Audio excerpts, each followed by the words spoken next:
હવે બધા જ એવા મિત્રો સભામાં ગોઠવાઈ દેશો. આજે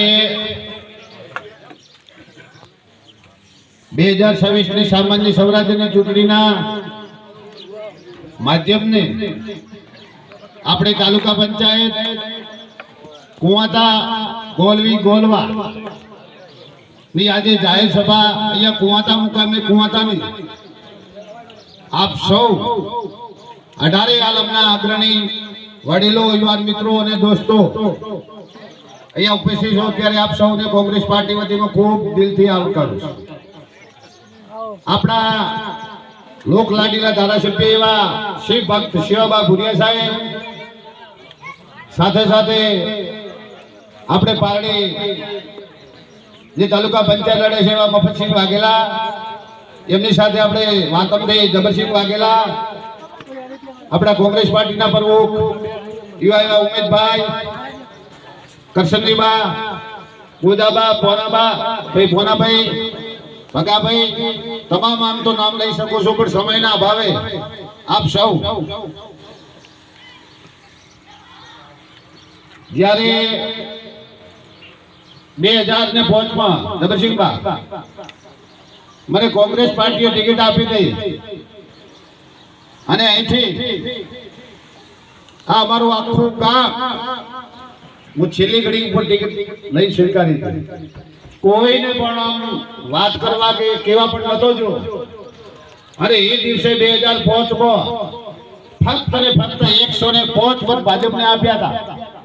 એકડે એક 18 ગામ મારા તરફી મતદાન કરી અને અહીંથી ભલે હું કદાચ આગળની સીટમાં 100-150 વોટે હાર્યો પણ અહીં તાલુકા પંચાયત આપણે જીતી હતી. ત્યારે આપ સૌએ જો ખોબલે ને ખોબલે મત આપ્યા હોય તો કાયમી માટે આ ગામનો હું ઋણી દઈશ. તો આપ સૌ જ્યારે આપણા સૌના ઉપર એક ભરોસો મૂકી અમુક આગેવાનોને મેં સંપર્ક કરી અને આપણા તાલુકા પંચાયત સીટમાં કઈ રીતનો ઉમેદવાર લાવવો એ આપણે બધાને થોડુંક વિશ્વાસમાં લઈને કર્યું. ત્યારે આપણા તાલુકા પંચાયતના ઉમેદવાર આમ તો આપણે બધાએ પેલા કમાબાને પણ સરપંચ બનાવ્યા હતા અને એ જ પરિવારના આપણે સુખાભાઈને તાલુકા પંચાયતના ઉમેદવાર તરીકે અહીંયા મેદાનમાં મૂક્યા છે. અને જિલ્લા પંચાયતના ઉમેદવારમાં આપણે બાજુમાં મકડાલા ગામથી સિદ્ધરાજસિંહ ચૌહાણ સાહેબ છે. તો આપણે બંને મિત્રોને આવનારી 26 તારીખે વધુમાં વધુ બંને વોટ પંજાના નિશાન ઉપર આપી અને મને તો વિશ્વાસ છે ને મેં તમારા બધાના વિશ્વાસથી અહીંયા મોવડી મંડળને પણ કહી દીધું છે કે દિયોદરની 22 તાલુકા પંચાયતમાંથી આપણી આ ગોલવીસ તાલુકા પંચાયતથી 1000 તીડથી લીડ કાઢશે એવો મને સંપૂર્ણ વિશ્વાસ છે.